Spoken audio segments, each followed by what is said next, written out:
Been watching ball with my big old brain and think the tape needs some explaining. Studying the stats to understand it. Hey, yo. Talk data to me. Talk data to me. Welcome to episode 13 of Talk Data to Me. And I am your host today, Ron Burgundy. Now, actually, this is Dwain McFarland. What is up, y'all? We have got a great guest for you today. We have got a fantasy football expert, a psychologist, some might say. I have been on this man's couch, and you have to be careful. He will get you to admit to a lot of things. He will get you to dig deep. He will get you to realize that, maybe your takes are wrong, and maybe you should readjust. It's no one other than the great Sigmund Bloom from Football Guys. If you're not following him on Twitter, guys, at Sigmund, Sigmund. Bloom, Bloom. What's up, Sig? Yeah, it's great to be here. I mean, this is so much fun on Halloween. Show number 13. That's a magic number. Yes. Yeah. It's not Friday the 13th, but it's show 13 on Halloween. It couldn't line up better. The veil is thin. I mean, down here in New Orleans, the veil is always thin, but Halloween is about that veil being thin. And hopefully, when the spirits walk amongst us, we can ask them for some fantasy football advice. They have extra sight maybe that we don't have. Yeah, absolutely. And we're looking for any edge we can get, Sig. Because sell your soul to the devil to win fantasy football. I mean, people have sold it for less. Absolutely. So we've got a great show planned for you guys today. We're going to talk about Bloom's players that he is most scared, the scariest players when he thinks about not rostering them the rest of the season. These are the guys that he's thinking, man, I don't feel comfortable not having them. I really want them on my roster. But then we've got the flip side of that, Bloom, the guys that you are scared to have on your roster. And I have to say, I really love the list that we're going to dive into because you have some really fun names here that, I think some people are going to be surprised. Like, why is Bloom scared of that player? Yeah. And honestly, I'm very excited to hear about it. But Bloom, as I always do, the first thing that I do here is I go to our AI partner over at Fantasy Life. And if you guys want Fantasy Life for free, go to fantasylife.com/Comet. You have 2 more days left to get this, guys. You get Fantasy Life for free for a year. FREE. Y'all, you go get it. So, Bloom, I asked Perplexity if you are, in fact, a good fantasy football analyst. Are you an expert? And I did this, I had Waldman on, I've had multiple people on, but I always start with this. And, the robots like you, Bloom. So everyone so far has been in good standing. No one is in trouble if the Terminator thing starts tomorrow. We don't know how fast this AI stuff is really moving, but it says Sigmund Bloom is considered knowledgeable and respected as a fantasy football analyst with nearly 20 years. Can you believe that, Bloom? Nearly 20 years of experience.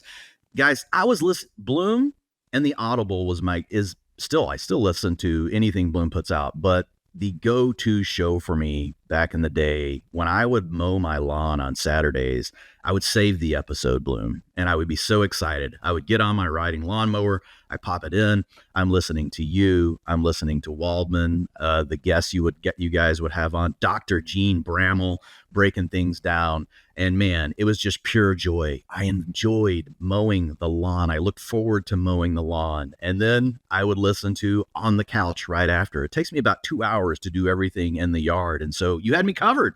You had me covered with those 2 episodes. So it does talk about your ability. And this is what I love about today, because, I'm pretty data driven. I like to watch the film and do things as well, but it talks about your ability to combine on-field observations with relevant stats, but emphasizing, and I love this part, Bloom, an optimistic and narrative-driven approach to fantasy analysis. And I think that's going to open the door to a lot of fun for us today as we talk through just the different angles on some of these players. So hopefully that wasn't too embarrassing for you. And there's me still learning how to be a show host, guys, just showing the show sheet to you, spoiling all the goods. But Bloom, I start everyone with kind of a, just one quick question to start things off. And honestly, I get this from you. I love the way you intro your shows and you jump right in with a zinger that you give to your guest. And I want to ask you this. If you could give one piece of advice to fantasy managers about trading, and I know it depends on their league and their roster and all these things, but if there is any sort of a blanket kind of statement that you can give fantasy managers that would be advice for trading, what would it be? I would say that when you are feeling inclined to trade, either trading a player away because you feel like the bottom's going to drop out, or getting a player because you think that the elevator's about to start going up, don't get caught up on winning the trade. Don't get caught up on making a trade that some trade evaluator will say you gave up fewer points. Don't even get hung up on making a trade that other people won't look at and say, that's a terrible trade. Put it all out of your mind. When you have that clarity, when you have missile lock, target lock on an angle, within a week, Dwayne, you can look back and say anybody who traded for that player, if it was in the realm of possible trades, you won the trade. Even if it looked like you were vastly overpaying for them, right? And anybody who traded away, like, oh, that's all you got for whoever. And then the next week you're like, oh, you were so smart to trade that player for anything, right? So just follow your intentions and don't worry about perceptions. Don't worry about getting the scale out and seeing if it's even. Just trust yourself, and you're going to lose some trades, okay? But it's, first of all, it puts your fingerprints on your team. And second of all, when it does hit, oh gosh, it's so beautiful. awesome. I mean, there was a time I traded away. There was a way after Deshaun Watson got all that stuff happened where he ended up in Cleveland. I traded him and a second round pick for Baker Mayfield, and I traded him for just a second round pick and another. And at the time, it was very much below what he was worth, but I just wanted to get out. And within just probably a couple of weeks or months of that, you couldn't trade Deshaun Watson for anything. Yeah. And what's funny is I think everyone can relate to this. Everyone has probably been in a league where, I know I've had it multiple times, where people see a trade and they're like, oh my God, how did this trade even happen? And within exactly what you said, within 2 weeks, everyone feels different about it. And I think that's such an important thing in fantasy football, guys. Like, you're hitting really on a broader topic here. Like, look at me. Like, I'm like trying to channel my, not Ron Burgundy, I'm trying to channel my inner Sigmund Bloom. Like, and you know, we're on the couch here, but it's the fact that there's so much variance involved with this stuff. And it's why, honestly, I'm shifting a lot of my analysis and research that I do, and trying to have tools that support this, being around a range of outcomes, because we really don't know, guys. We're putting our best guesses forward. And so I still am going to take a data-driven approach. We're going to talk about some players today where, you know, we're going to talk about the range of outcomes on them, and you're going to see they're wide. They're wide, and they're going to be based off the utilization score, but it's great proof that, like, these sort of things happen. And sometimes they're outlier scenarios where, you know, the model may say, hey, there's a 10% chance they're a top 6 running back, but there's still a 10% chance they're a top 6 running back. And if you're feeling it on the player, like, there's also so many things that none of these models can account for. The coach has a change of heart, you know, the other player, there's an injury. There's so many things, you know, that can come into play. So really excited to jump into the list with you today. So we'll jump in. You have the number one player for you that you're not number one, but at quarterback anyway, that you're most scared to not have on your roster as Mr. Dak Prescott. So take it away, Bloom. Yeah, and it's perfect too that you showed the show sheet. You know, you're a Metroplex guy, like Jerry Jones showing the draft board. And let's talk some Cowboys, right? And the reason, and you can extend this take, I think, to George Pickens also. The simplest place to start here, Dwayne, is what is the Cowboys played 3 games in Arlington. What is their average points scored in those games? It's you want to take a stab at it just off the top of your head? And that's, so in their 3 games in Arlington this year so far, 38, 41.3. 41.3. There's 40, 40, and 44. And they had, 2 of those games were overtime games. But that offense in Arlington has just been unreal. Now, add into that, the offensive line has been missing 2 starters on the interior line for most of that stretch. They're missing CeeDee Lamb for most of that stretch, right? Now, What if I told you that 5 of their next 7 games are in Arlington, and the 2 games that are not are indoors against the Raiders and the Lions? This is going to get you all the way to week 16. All right. They're going to face Philadelphia, Kansas City, the Chargers. These games sound like shootouts.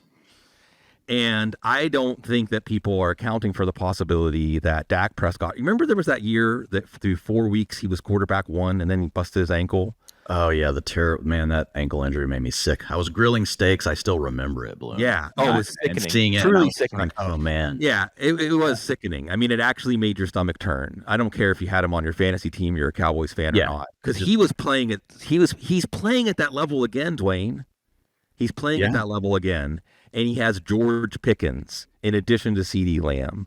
He's got Javonte Williams. They got a running game, and a terrible defense that throws gasoline on the fire. Yeah, I mean, look, Dak obviously had a rough outing last weekend. You're playing the Denver Broncos. Like, things happen. He had a rough week 1, but week 4 against the Packers, 31 fantasy points. Week 5 against the Jets, 28 fantasy points. The Panthers, 22 fantasy points. And then against the Commanders, 23.3 fantasy points. And to your point, in multiple games over that stretch, you did not have CeeDee Lamb. And really, look, Jake Ferguson has taken his game to another level as well. I get it. It's still a lot of the low ADOT stuff, but man, with him scoring touchdowns and ending up uncovered. But I really do think George Pickens is kind of the linchpin here. CeeDee Lamb's going to do CeeDee Lamb things, and they're going to move him all over the formation. He's a constant. You're going to get what you want from him. But Pickens and what he does for Dak and for the Cowboys offense, for that matter, in the red zone, it is just, yeah, I mean, look, it just gives you the upside. In those games, Bloom, he threw 3, 4, 3, and 3 touchdowns. And if you look at the year before last, he was the runner-up in the MVP voting because he was also playing out of his mind. What's so hilarious, Bloom, is my family, when we get together on Thanksgiving, will all still swear Dak is a terrible player.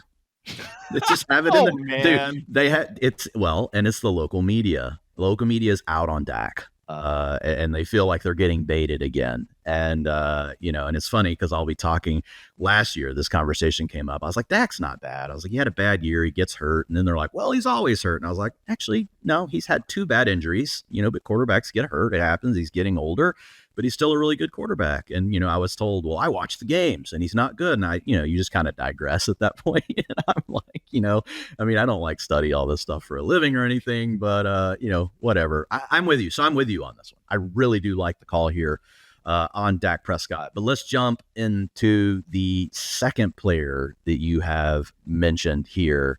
And this one, I think, is, I think Dak people will immediately understand. They're like, okay, got it. But this one really piqued my interest, and it's Rico Dowdle.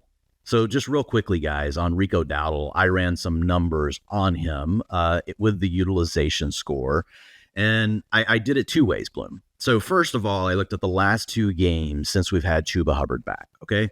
And obviously there's been more of a split here, and we'll talk about the coach speak this week here. I'm sure, that's something that you're going to bring up. But he had a utilization score of 44, and that's been really bad. He's been playing fine, but what happens in these split backfields, even though the Panthers really have shown us they want their identity to be running the ball, he scored 8 fantasy points per game. His comparisons, which there were 44 of them, have averaged 8 fantasy points per game based on his utilization score. And even the ceiling didn't look that great. But in those 2 games without Hubbard, obviously everyone knows what happens. He had a utilization score of 95. He averaged 33.2 fantasy points per game. It's a small sample, guys, but his comparisons in the utilization score averaged 20.5 fantasy points per game, which is pretty much going to be a top 6 running back every single season. In fact, 88% of his comparisons were running back 1 to 6, and the other 12% were running back 7 to 12, and there were 30 comparisons for that. So talk to us about Rico Dowdle, and is it something where you're just feeling it that look, and with what Dave Canales came out and said this week, you just feel that there's going to be this shift back to him in a dramatic way over Chuba Hubbard? I think so. And going back to your first point about what he did when Hubbard was hurt, he looked like a league-winning running back, and not a league-winning running back that was being amplified by a situation, but a league-winning running back that, that was in a situation, previously that did not look like it could create this kind of force, right? Like just by pure will, we watched almost half the season, Dwayne. Is there another player that when they were balling out, like when they were peaking, more typified that just sometimes what tilts things on a football field is just will, just overwhelming intensity and intention. That was Rico Dowdle, right? I mean, he practically like sparks were coming off of him on your TV screen. Well, my daughter Zoe is in a league, and it's a 6-team league, not 16 guys. Yeah. There are 6, and she's had so many injuries. And, so she picked up Dowdle for that stretch, and she very much did enjoy it. Now she's released him since then, and I have the utilization score up for that period with these fantasy points per game. But guys, he did dominate the backfield. I guess my big question to you, Bloom, is like, what do you think the ceiling scenario here is as far as like the amount of work they give him versus Hubbard? Because this coach speak stuff can be really interesting. Canales came out and said, look, I'm paraphrasing here, guys. Hubbard's been very valuable to us. Obviously, they paid him in the season last year. Yeah. And we wanted to give him a chance, because he's been our guy, but we're reevaluating everything. That's essentially what he said. And so my question to you is because in my rest of season projections, I think Dowdle's coming out as like running back 30, 28, somewhere in there, right?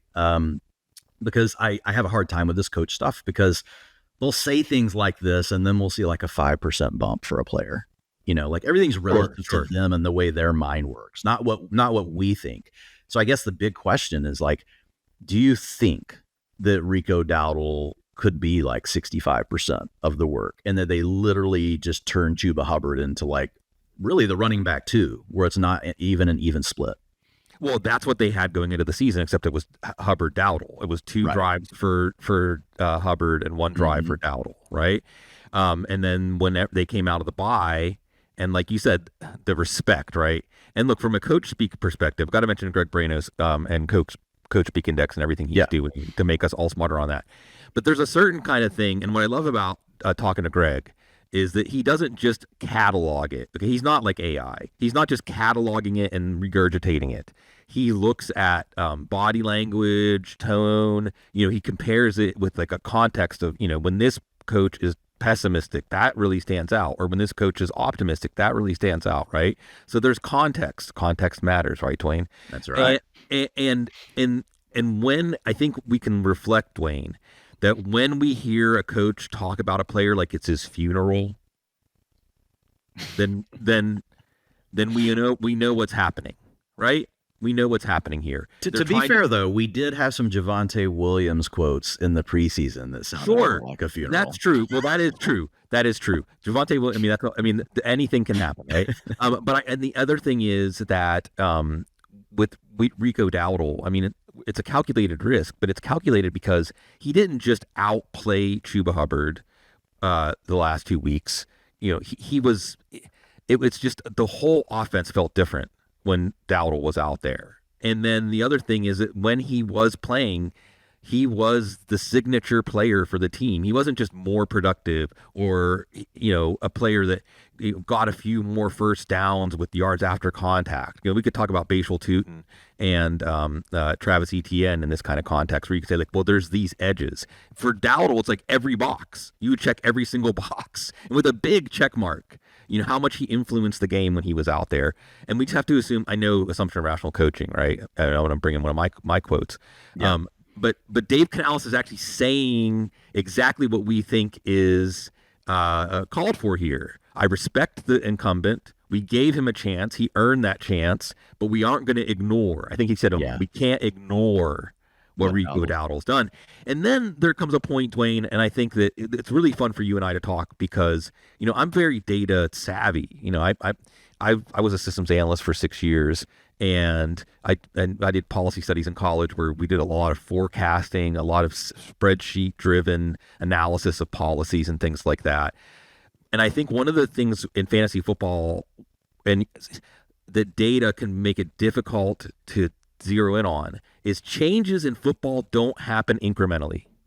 They don't happen incrementally, Dwayne. They swing on inflection points.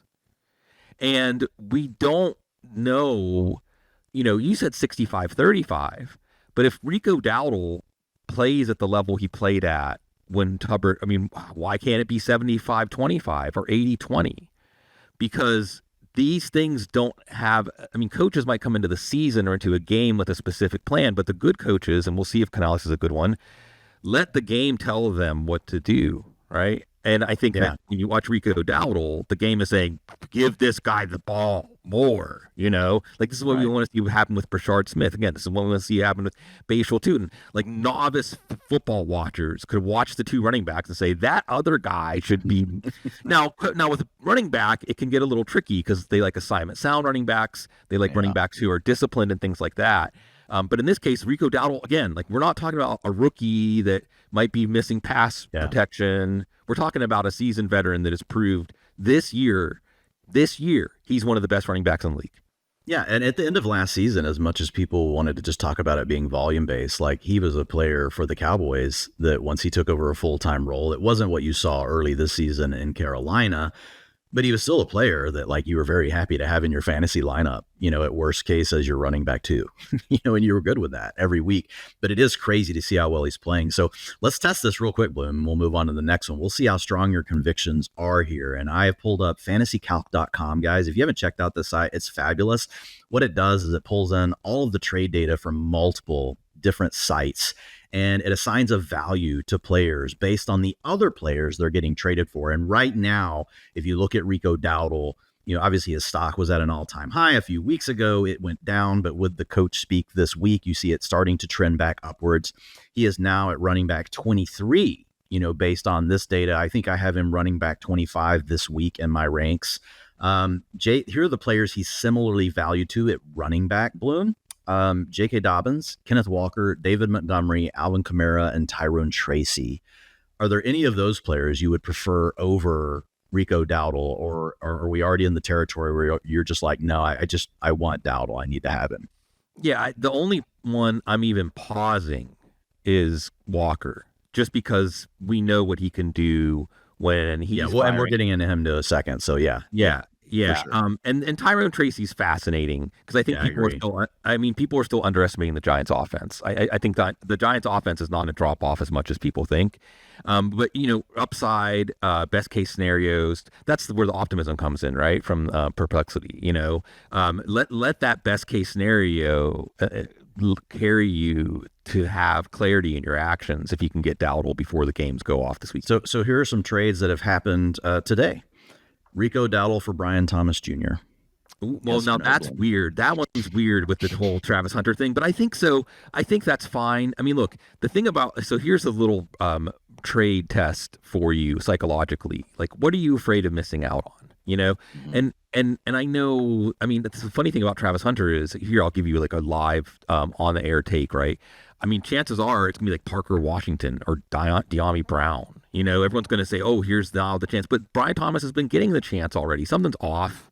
Something's just off there. Maybe more than one thing. So I'm okay with that. It could backfire, but if we're looking at how Brian Thomas has been playing with this quarterback and this offense, I'm not really scared of losing out on that this year. Cortland Sutton. Yeah, again, Denver's offense is just so mercurial. I have a feeling this weekend you're going to see Bo Nix really get humbled because he's been up and down this year. The Texans are very good. And he hasn't played a defense close to the Texans' quality yet.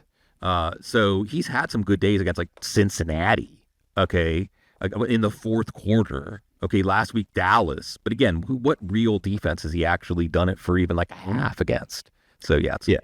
Well, I think these are good barometers because you're not pausing on them. I would lean to Tyrone Tracy the rest of the way over Dowdle, only just because I know he's for sure in the starting role, and I like him. The utilization score likes the ceiling that he showed, even though he didn't like kill it last year, he was just okay. But just with the gravitational pull of Jackson Dart. But I will say this: Rico Dowdle's ceiling is higher. If Dowdle takes over the role this week, it would be higher.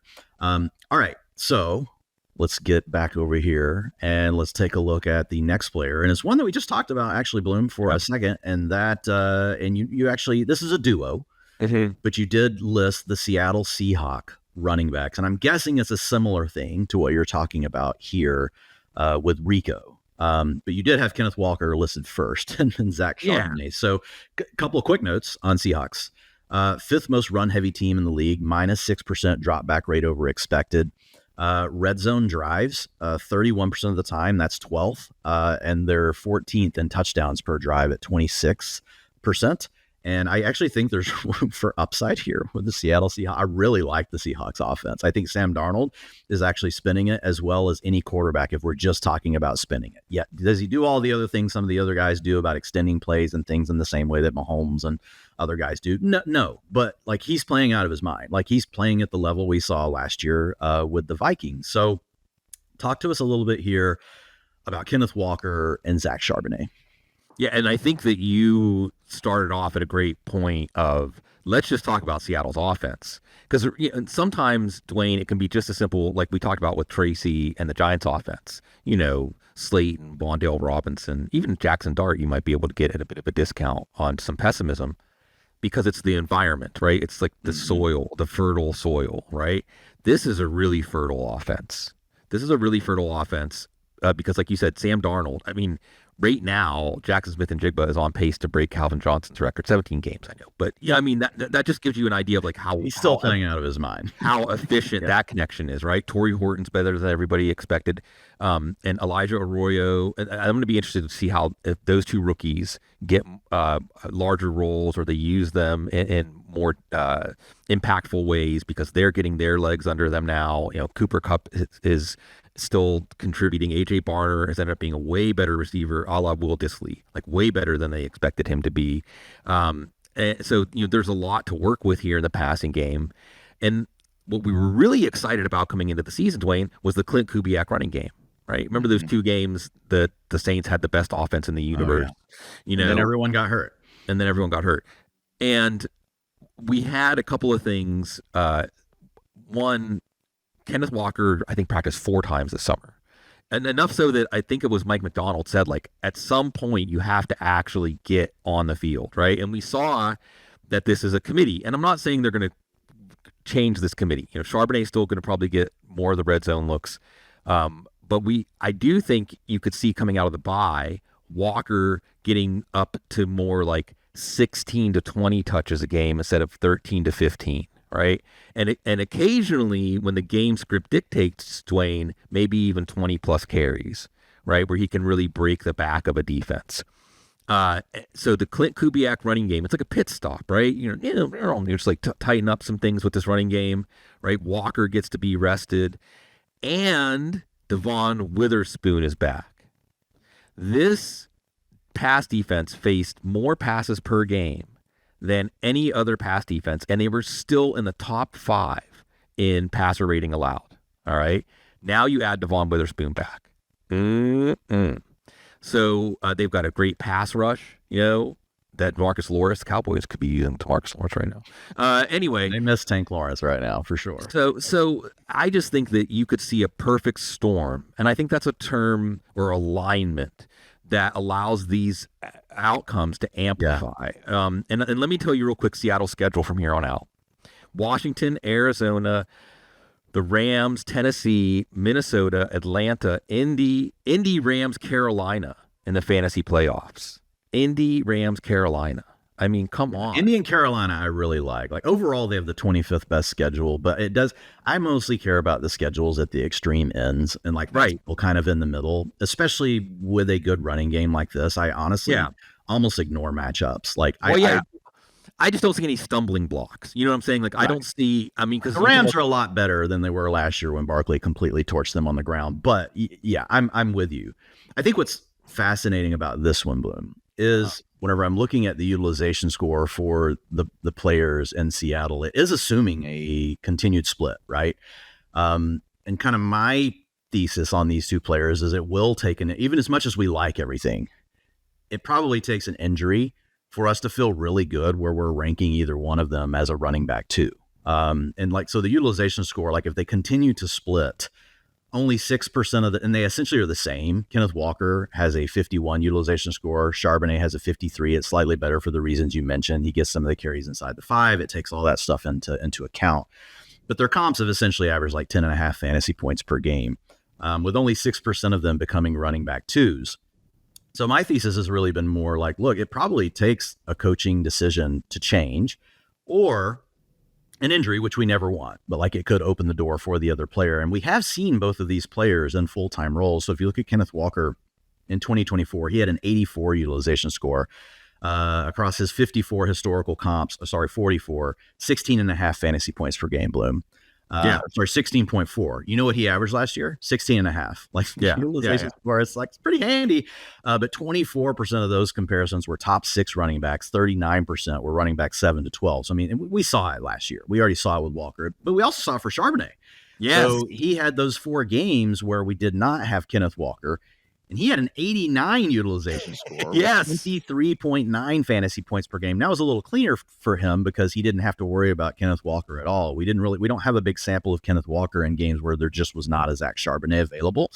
But man, 41% of his comparisons were running back 1 to 6. 39% were running back 7 to 12. So, I mean, the massive amount finishing as running back 1s with a massive ceiling of running back 1 to 6. So, but I just find it fascinating because really, like, the kind of the thought train you're on here is that, the utilization score might be underrating like the value of the Seahawks offense and what could happen with because it doesn't understand a thing like Witherspoon returning and the kind of implication, that may or may not have, right, on the way these things ultimately play out.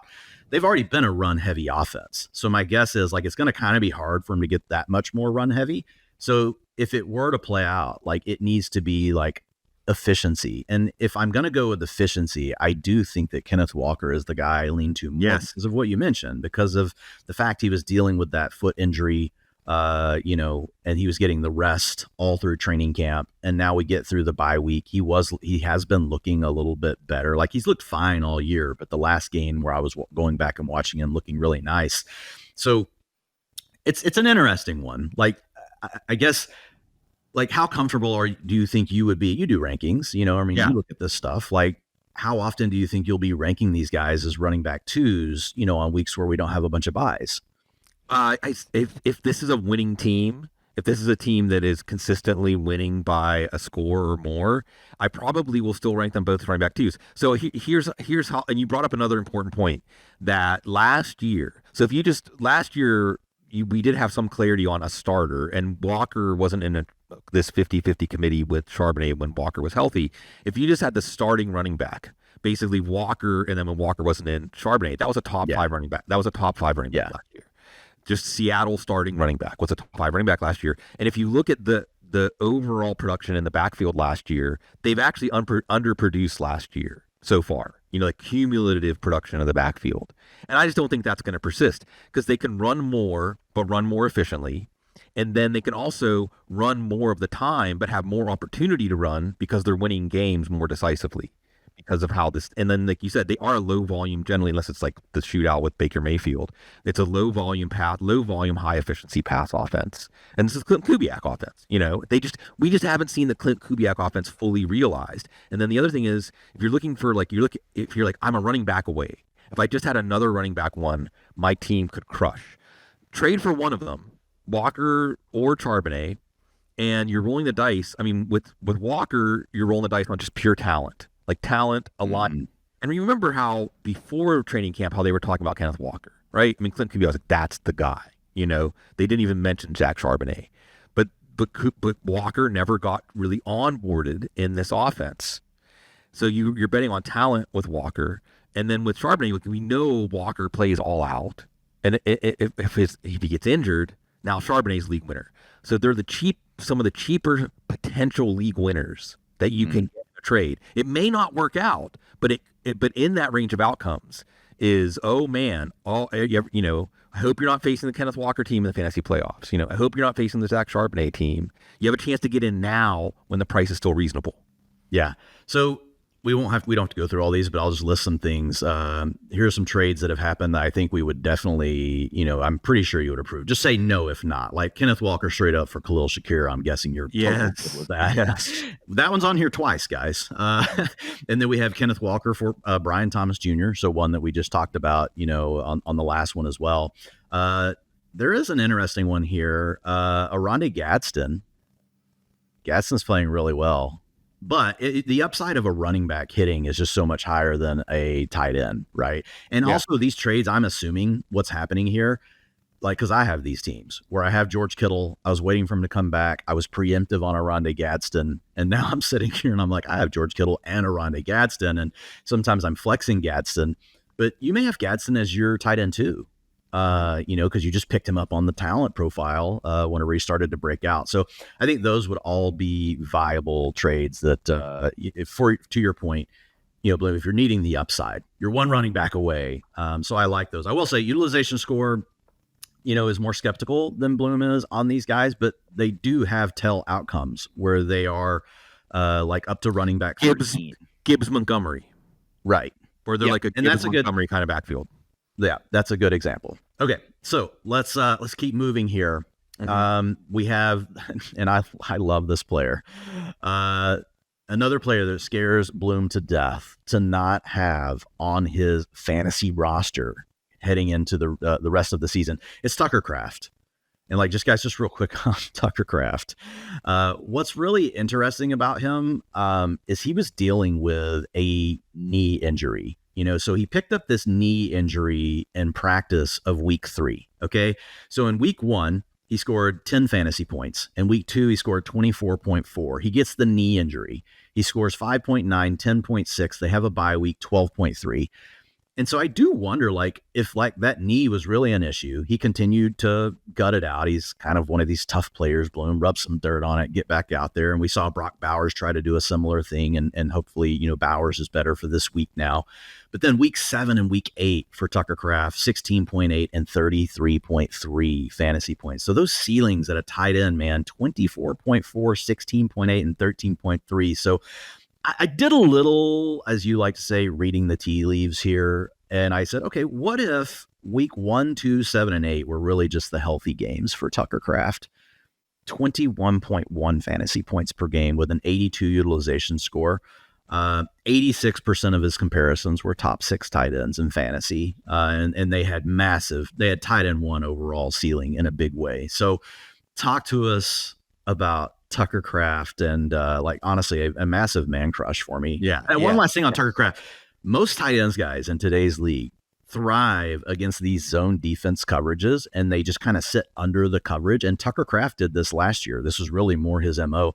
He has absolutely been killing man coverage. When he gets man coverage, Jordan Love is going to him.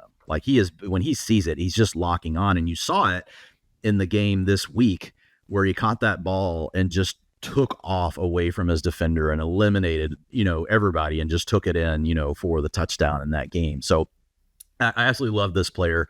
I am also scared to death to not have him. So take it away, Bloom. Yeah. Talk data to me. This is where we really are going to fulfill, that reference, right?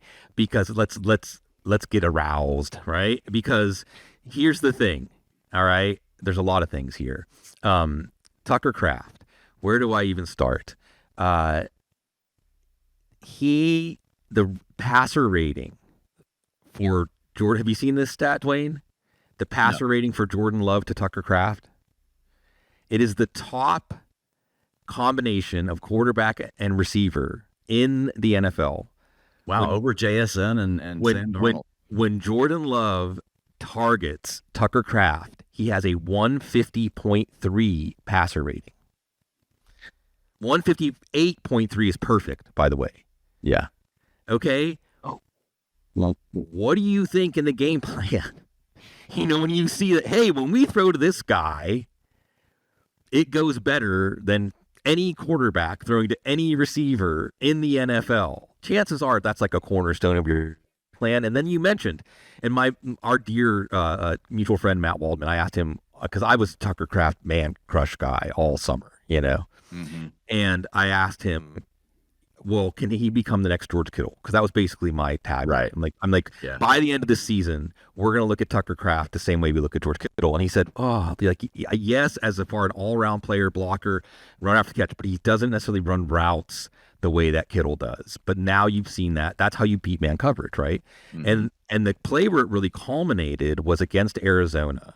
And these players are important. And Matt LaFleur grew up on this play, right? It was 4th and 2. The score was 23-20. They trotted out the field goal. It's like 2 minutes left. They trotted out the field goal unit, and then he called a timeout. And he said when Jordan Love came back to the sideline, Jordan Love looked so disappointed. He just looked so disappointed that they were going to kick the time field goal. And he said to himself, well, whatever I call, this guy is going to make it work, because of just being like seeing Jordan Love that moment. So he sends the offense back out there on 4th down and like 2. Okay, 4th down and 2 or 3. And what do they call? They call it's a Tucker Kraft. He throws a Tucker Kraft about 15 yards downfield, and there's a push off there. I don't care. Because that's the NFL.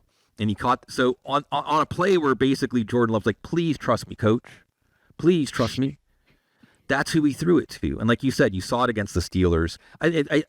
At Christian Watson's back, the middle of the field's going to be even more open. Yeah. And then like you said, I think just teams aren't ready for Tucker Kraft after the catch. They're just not ready for this dude. He's like a Marshawn Lynch run through, like he just has this attitude. He was doing amazing things last year. So what would happen? It would be like 3rd and 8 or 3rd and 12. And the defense, as they should, right? They're dropping to the sticks, Bloom. And Tucker Kraft would like be in the flat, like 3 yards down the field, and Love would just be like, okay.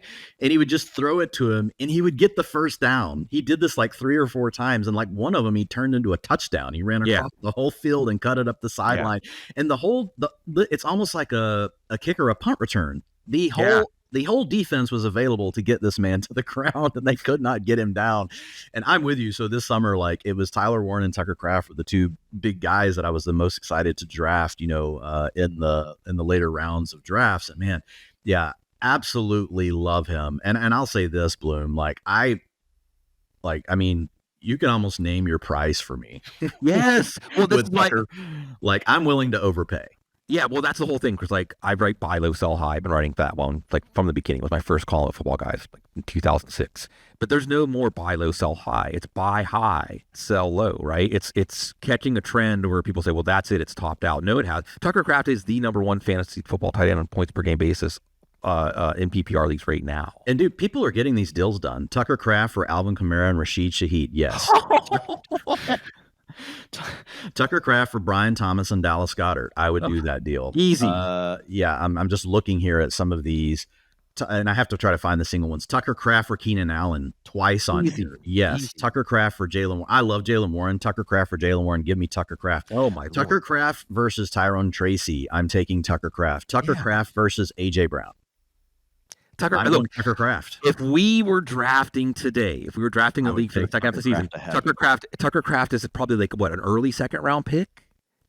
Tucker Kraft is going earlier. Tucker Kraft, you're taking Tucker Kraft, or you were taking Brock Bowers, basically. Yeah, Jake Ferguson doing it, Jalen Waddle doing it, Nico Collins, I'm doing it. So I think the point here, guys, is we absolutely love Tucker Kraft. I mean, that's the thing. Yeah, any trade you serve up where you're getting Tucker Kraft, I'm going to tell you. Probably because that's the point I was making when you gave me the opportunity to answer that question early on. It's like, yeah, that's why I did that. Yeah. This is one of those examples.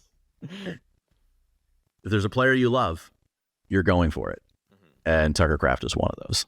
So, okay. So, the optimism, sometimes it is important to go from your fear. Fear is not the mind killer. Sometimes fear is like intelligence. Yeah. All right. So fearful in a bad way, I guess, is what we would call it, Bloom. Not that there's good and bad, there's good and bad, but we make too much of it. But really interesting names here. Justin Jefferson is one of the players Bloom is absolutely scared. He's wetting his pants, you know, because he's worried about Justin Jefferson. So let's talk about this one, Bloom, because we know Justin Jefferson's a great player. There's absolutely no doubt about it. But what has you the most scared about him? And I've got some data too, but I'm going to try to make it more conversational. I jump in with you. Yeah, and quite simply, I have no idea what we're going to get for J.J. McCarthy, but the way Kevin O'Connell's acting about putting him back out there is making me feel like Kevin O'Connell is scared. Yeah. Yeah. And look, real quick, I'll add this to it. And we already saw what Justin Jefferson did without Jordan Addison out there. But look at this Minnesota schedule, okay? Detroit, Baltimore, Chicago, Green Bay, Seattle, Washington even. But so Detroit, Baltimore, Green Bay, Seattle, those all sound like games where they're going to fall behind. Minnesota's defense looked atrocious against the Chargers. And I feel like it's going to be like a Rocky, like throw the damn towel. Like you're going to be watching J.J. McCarthy. You're going to be watching him in the second half. Dwayne, he's going to be down like 2 touchdowns against like a Seattle defense, right? Against a Green Bay defense. And he's just going to, you're going to feel like, are we setting back his development? Because it doesn't seem like Kevin O'Connell believes that he's really ready. And if you're putting him out there against Green Bay and Seattle, he's going to surely be exposed as not ready pretty quickly.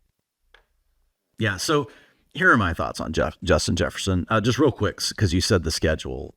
Justin Jefferson does have the number 1 wide receiver schedule the rest of the way. His opponents give up an average of 35.8 fantasy points per game to opposing wide receivers, and many of them because they build leads, which are some of the things you're talking about, which will probably force more passing. Like I would say the silver lining, though, and I'm with you, the way that this has played out and how long they stuck with Carson Wentz, it's definitely a concern. But at the same time, I've seen Kevin O'Connell make, he has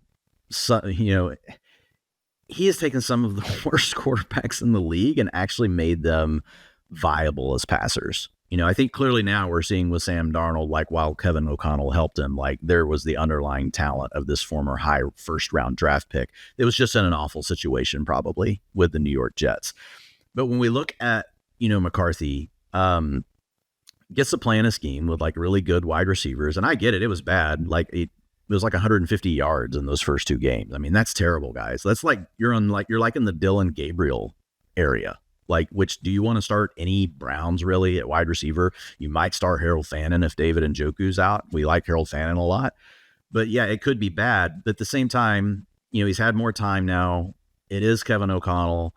And I think a lot of the same concepts, honestly, that worked for Sam Darnold last year was really what could work for McCarthy. I don't think the Vikings want to become a pass-first offense. I think they want to be a balanced offense, probably if they could, more in the vein of what Seattle looks like this year, where they're winning with efficiency. And the challenge that I saw with McCarthy that most worried me through those first couple of games was he just didn't seem confident to pull the trigger on the down the field throws and getting on the same page with a guy like Justin Jefferson. So real quick, guys, Justin Jefferson in the first 2 games with McCarthy, 13 fantasy points per game, not good. He had a 77 utilization score. So his comparisons were better than the 13. They averaged 15.2. But this is going to be, to Bloom's point, scary. Only 31% of his comparisons since 2020 went on to be wide receiver 1s. The majority of them were wide receiver 2s. 29% were wide receiver 13 to 18, and 24% were wide receiver 19 to 24. So that's a challenge. If you look at Justin Jefferson overall in the year, and like you assume, like that maybe could McCarthy throw for 200 yards per game instead of 150? That's going to give him a lot better shot, like to still finish as a wide receiver 1. I think the big challenge is like, is the ceiling of being the wide receiver 1 overall still there? And you can still get some name value out of Justin Jefferson right now, in a trade. And so I guess that's what it comes down to, Bloom. I think there's hope for McCarthy. I really do. But can I say that it's going to happen for sure? Absolutely not. Like I can't. So I'm kind of with you on this one. And real quick, I'll just add this as one of my like fantasy football truisms. A lot of the times I look back and I've made the worst calls or had the worst instincts. It's when I expect a trend to reverse, an already observed trend. And in this case, the already observed trend is he's not ready to play. So now, after 6 weeks, he is. Even though Kevin O'Connell is kind of indicating that he's not sensing that he is. Kevin O'Connell said building him back from the foundation up. Huh? So Justin Jefferson was traded today for Brock Bowers and Drake London. Oh, please. Yes. Although, wait. No, I know we're going to talk about London in a second. I won't do a spoiler alert, yeah. But Bowers is in there. Justin Jefferson for Rome Odunze and Kyron Williams. Oh, man. I might trade. That's what I'm saying. Justin Jefferson has name value. Yeah. It's still there. It might not be after this week though, if it goes bad. Like, I mean, it definitely won't be. It definitely won't be. Ashton Genty and Garrett Wilson, Bloom. Yeah, I mean, look, so everybody stop what you're doing, pause this show, and if you have Justin Jefferson, go send out like 4 or 5 offers to a bunch of different teams. Yeah, and make them expensive because he still has a big name. Yeah. Like you can see that these trades are getting pulled off. Yeah. Okay. So let's go to our next player here. You kind of already alluded to it. And this one, I'm going to say, like, the utilization score definitely on a different wavelength than you on this one. But it's Drake London. So you take the floor first, Bloom, on Drake London. Well, and I'll be brief on this, okay? We've seen like the Buffalo game without Darnell Mooney. And that's the thing. If you told me Darnell Mooney was limited in practice this week, if you told me that Darnell Mooney was full and London was still limited. But if you told me that, Darnell Mooney was going to miss 4, 5, 6 games for the rest of the season, then I'd say, no, hold on to London. It's going to be okay. But when Mooney is out there this year, has not been good for London. And the other thing is that this Atlanta offense looks stale.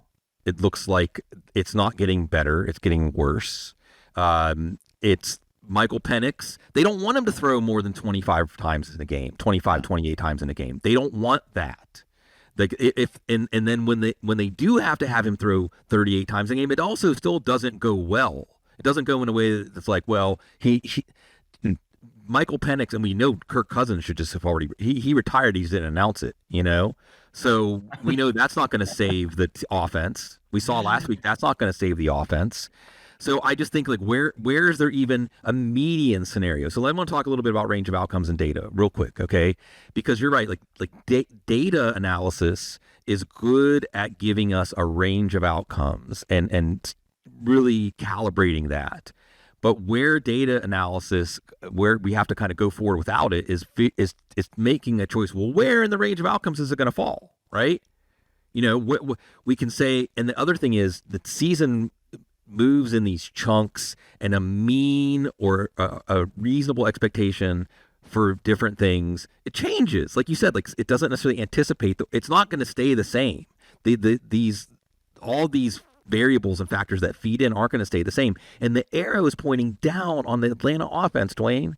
And if in so much as it is going to have good days, it's going to have good days through Bijan Robinson, not through Drake London. I know that game against Buffalo, and we've seen Drake London do this. And there's a whole other counterfactual scenario where Zach Robinson just gets it together. It's like, we need to be throwing to Drake London 15 times a game. I don't care who else out there. That's how we fix this. And it can happen. He's that good. But they haven't figured that out yet. Yeah, well, and what's interesting is I don't think Darnell Mooney's really the issue. I think it's more the fact that they figured out that they need to throw the ball to Bijan Robinson a lot, and that's probably not going to change. And then Kyle Pitts is also playing better. He looks healthy as we've seen him, honestly, in about 2 to 3 years. And so I feel like really those two guys are the bigger challenge. I will say this, though. The thing about the utilization score, right, is it really looks at the components like of a player and the environment that they play in that are the most sticky, like as we look forward. And it looks at which things correlate the most to future fantasy points, which is why I wanted to create it, because I wanted to be able to do this range of outcomes analysis versus like being washed around by the waves every week of like an overreaction, right, to like a 1 week kind of thing at times. But 65% of his comparisons were wide receiver ones. So it's really strong. And like your floor is 32% of them were wide receiver twos. And so ultimately, like, the utilization score still really likes him. Like, he's got a very strong target share, despite the fact that we've got these other guys emerging in the offense. I am with you. Michael Penix Jr. has not progressed the way that we really had hoped that he would.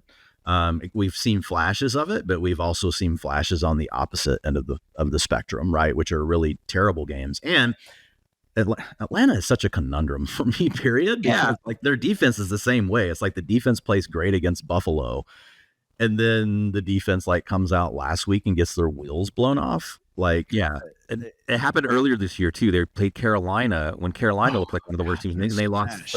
They lost 30-0. And there's sometimes rear view mirror analysis can help, because the meaning of things can change, right?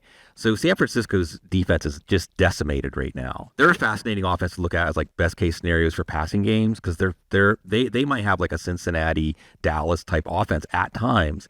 Because last week we saw the Texans rack up a 475 total yards against San Francisco. 475 by the Texans. The Texans without Nico Collins, without Christian Kirk. Yeah, and San Francisco shut down Atlanta the week before. San Francisco, they scored. Some of that is just variance. Like it's just so tough. I'm not disputing it. You're right, and it's weird. And that's the thing about Atlanta. They're kind of an enigma, really. Well, I'll add one other thing onto Drake London, and I love Drake London. And when you watch Drake London, like it's inspiring, and you want to truck with Drake London. But what fantasy football, we have overrated him every year for how many years in drafts, Dwayne? How many years have we been like, this is going to be the year, and it's not? So I think he has more trade value, a la Justin Jefferson, that his name and like hopes associated with his name still carry more cachet than what he actually gives you. I mean, he's still averaging 15.8 fantasy points per game because of that Buffalo game. Well, he also had a really good week one. Then he hurt his shoulder. Yeah, and there was the romp against Washington. So they had a romp against Washington. Washington's pass defense was pretty suspect. And then there was that really great game against Buffalo. And then otherwise, I mean, but I hope we get that. Also, I'm dealing with a shoulder injury from week one. And the other thing I'll say is that if you look across receivers, there's very few that don't actually look like what we just described. That's fair. It's just a high variance position. So let's talk about some names here, because when I get to these names earlier, like I could get on board with a lot of what we were talking about, but someone traded away Drake London for Chase Brown. Like I'm not doing that. No, not with Joe Flacco's throwing shoulder hurt. No. Yeah. So Drake London for Trey McBride. Yes. Absolutely. Drake London for Kenneth Walker. You might say yes. I would say no. It depends on the roster, but probably. I would say. I mean, if someone sent that to me, Dwayne, I'd say ask for something else back as like a throw-in. Exactly. I think you can get more than just Kenneth Walker for Drake London. So I'm upping that deal. I'm not making that deal straight up for me. You know, Bloom. Yeah. Bloom. If he had to in a vacuum and it made sense for your roster, I think you're saying that you would make that deal. Trying to look for one more here with Drake London. Some of these are just not happening. Drake London for Jameson Williams. Someone just gave up in that league. Drake London for Jamar Chase. Obviously, we would take that. So anyway, we gave a couple there. So let's go to the final player that we have here. And we have two more. So Travis Etienne. I'm going to be 100% on board with you on this one. I've already put Etienne as 3 weeks ago as a player to try to sell. So you go ahead, and people have heard it. Yeah. So you talk about your thoughts here on Etienne. And you're even ahead. That was the time to sell him. So yeah, he's getting a lot of mileage out of that first game against Carolina. When Carolina was a really flat. He had one other good game. But the other thing you're seeing is this is just the pattern with Travis Etienne. He's billed as a transformative player. He gets a role and an opportunity to be a very influential player and transformative player for an offense, and he just doesn't live up to the billing. And it's happening again. And if you watch Bashal Tutin, again, this is real simple eye test stuff. He's getting yards after contact in a way that Travis Etienne has never done it, but he still gives you all the home run ability that Travis Etienne gives you with his speed. You're in the bye. You have one running back that this regime chose, the other one they inherited. I know which direction this is going to go. Yeah. So just real quick for you guys, the utilization score 100% backs Bloom on this. So he's averaging 13.1 fantasy points per game. He has a 68 utilization score across 64 comps here. 13.1 fantasy points per game. It's dead on with what he's done. Only 16% of them were running back ones, 46% of them were running back twos, 38% of them were running back threes. But I do think it is important to consider coming out of the bye week here. I'm a little could we get this surprise? So I will ask you this, Bloom. And what's funny is I think Etienne has actually played pretty decent this year overall, but he doesn't get key looks inside the 5-yard line. So he's kind of a between the 20s backs. And so you're just super dependent on him hitting a big play in an offense that honestly has underperformed versus what we had hoped with Liam Cohen. So it's been a tricky situation for really all the Jacksonville players involved. None of them are living up to our expectations. But would you say, as a flip side to this, that Bashal Tutin is a guy you're targeting? Yeah, absolutely. Right. I mean, and again, it could be one of those things where overpaying for him right now. Like I keep hearing Alvin Kamara's name, but gosh, yes, give up Kamara and whatever. I mean, there's a lot of running backs that you can just look at and say, yeah, they have fantasy value, but you're not missing out on anything if you trade them, and they aren't going to change your season. Bashal Tootin might change your season. All right, drum roll. This one caught my attention, guys. But a player that Bloom is scared to have on his roster, Josh Allen, and not Josh Hines Allen from the Jaguars. We're not talking an IDP league. We're talking about the quarterback, Josh Allen. Bloom, explain yourself, man. Yeah. Well, here's the thing, okay? First of all, if you and I know this is dangerous territory with fantasy football, but we've really seen Josh Allen have one great game this year for fantasy, and it was that first game against Baltimore when Baltimore jumped out to a lead, and he had to put on his cape. You know, he was Superman for Halloween, right? He had to put on his cape and just do what he does, right? And he had this massive fantasy game. But if you look at his scoring, his fantasy scoring since then, it's been, for a fantasy quarterback, not that exciting. Okay, I mean, there's been a few peak weeks. Hey, like last week in the romp against Carolina, he did get 2 rushing touchdowns, right? One of them came after A.J. Epinesa was tackled at the 1-yard line.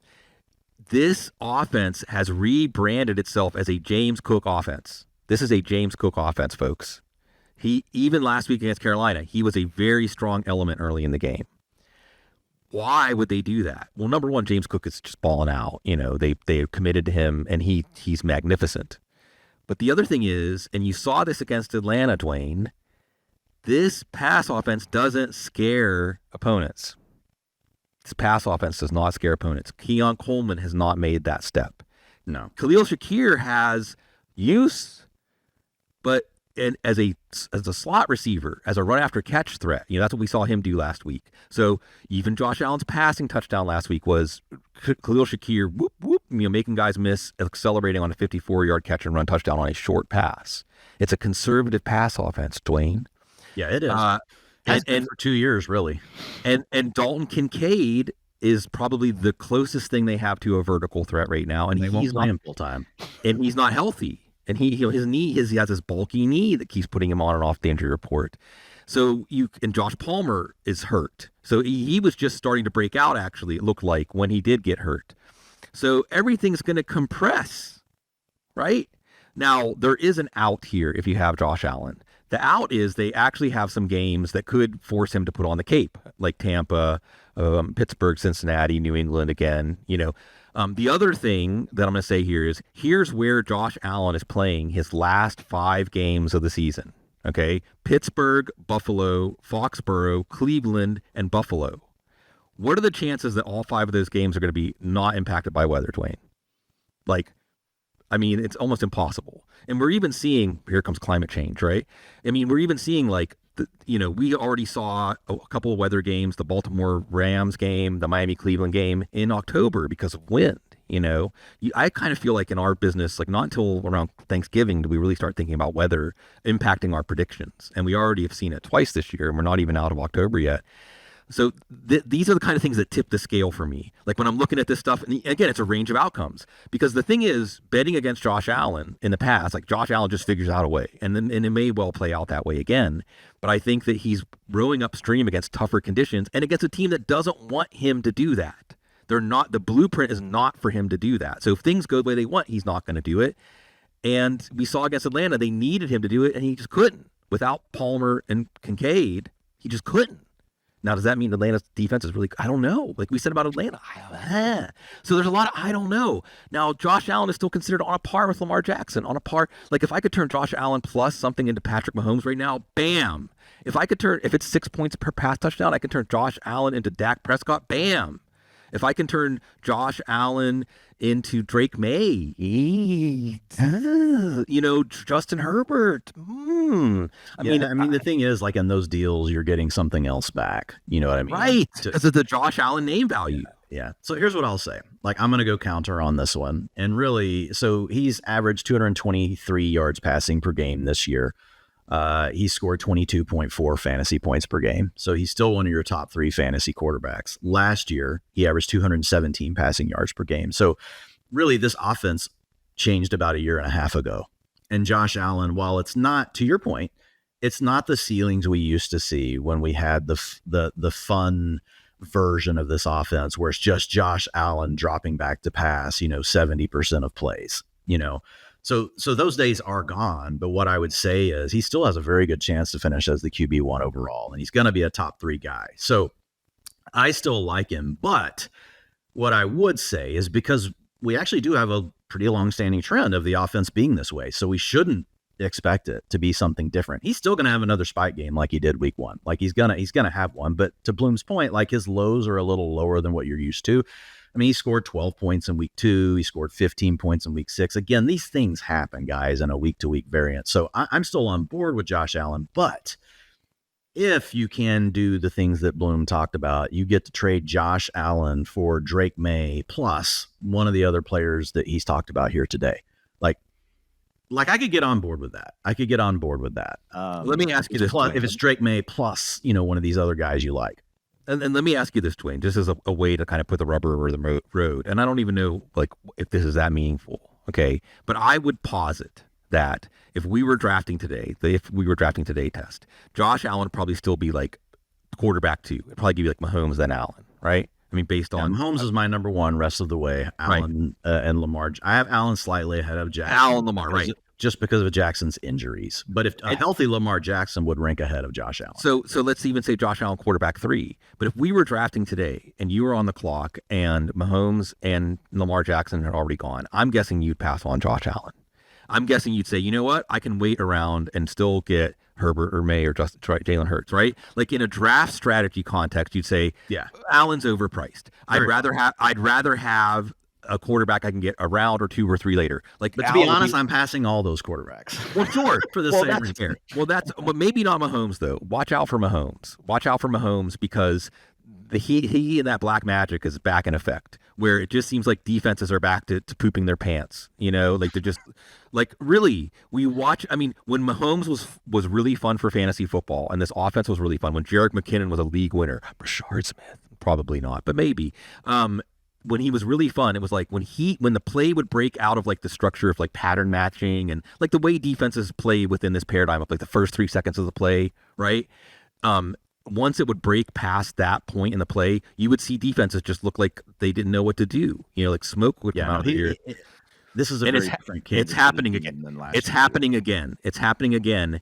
And they're having fun, and that's why what's going to be interesting to watch there, Dwayne, is if we see the cycle play out again where teams just play cover 2, keep everything in front of them, and then the running game becomes interesting. But this is all, I didn't know what Kansas City angle to put in. I was so excited to get to talk to you today, Dwayne, and get to talk about this stuff because it's always so stimulating to come at this stuff at every possible angle and show that we can have some fun. I love it because we really, while we approach it, from similar angles, like, and you've got the data history and things like that, we also come at it, differently, from one perspective. So we do have one more surprise for you guys. Oh, yeah. So Bloom, whenever I asked him about coming on the show back in the summer, when I was on with you were like, yes, but you have to play a song. And so we're gonna play a song for you guys here today. And here's the background on the song. Number 1, it's going to be a mashup between 2 songs, and it's going to be between the Pixies and then another band you guys have probably never heard of. Maybe Bloom has, but called the Toadies. And so the Toadies are a band from Fort Worth that Bloom and I both like. And it's also like they sing a lot of creepy songs. Yeah. And it's Halloween. And just so you guys, I didn't write these lyrics. When you hear the second half of this song, don't think Dwayne is a freak. It's just it's Halloween, right? And so we're gonna play a creepy song. I mean, it just is what it is. So we'll get it going here, Bloom. Dwayne is a freak. Can you hear it all good, Bloom?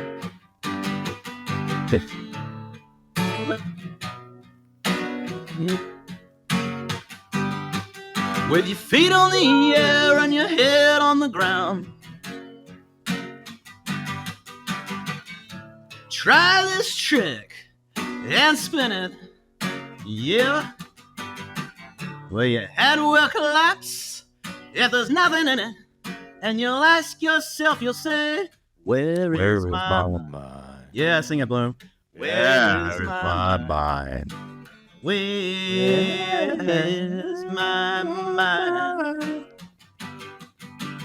Way out in the water, I see it swimming. 2, 3, 4. Well, I was swimming in the Caribbean. Animals were hiding behind the rocks. Except this little fish, swear he tried to talk to me, said, which way is east or west? Where is my mind? Where is my mind? Where is my mind? Way out in the water, I see it swimming. 2, 3, 4.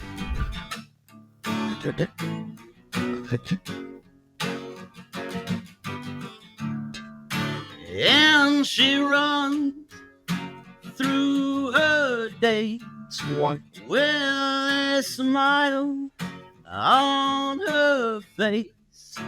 And she runs and she waits, and I wait.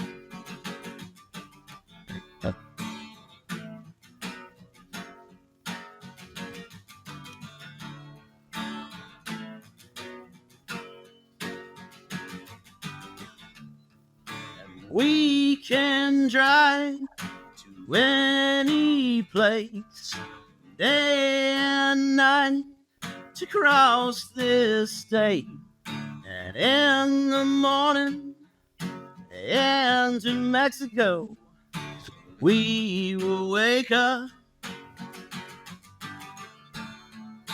We will wake up. We will, yeah. Yep. I will be with her. Yeah.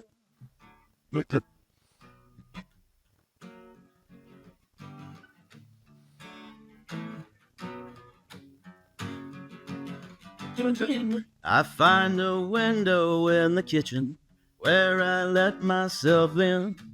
Rummage through the refrigerator, find myself a beer.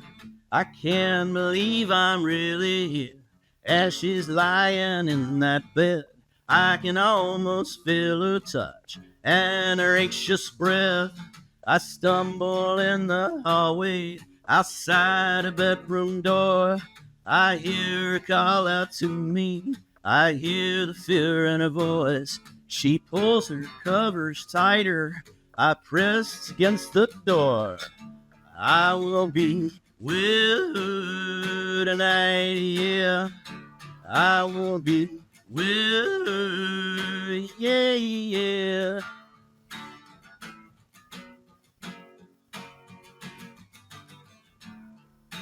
Yeah. Whoa. Yeah. Whoa. I will be with her. Yeah, yeah.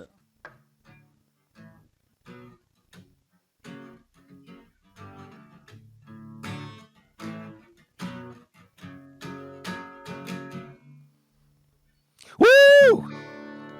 So yes, guys, very creepy. Yes. I did not write the words, and I That's messed okay. up for a second on That's the mash. no, but that was beautiful. The backstory on that song, right? Yeah.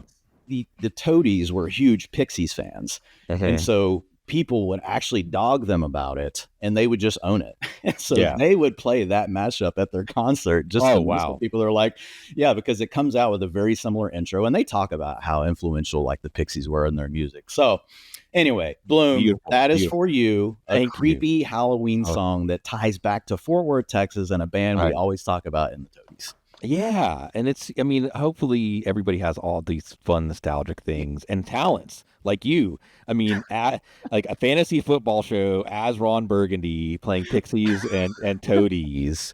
You won't find that. You won't find, like, look, it may not be good, but you won't find it. You've lived a good life. I mean, you've lived a Dwayne. You mean you have beautiful, wonderful children, and you've contributed so much in multiple fields. But now you can have a story. So I was sitting there as Ron Burgundy on my fantasy football show, and I got my guitar out, and I played this mashup of these two songs about going crazy and killing a woman.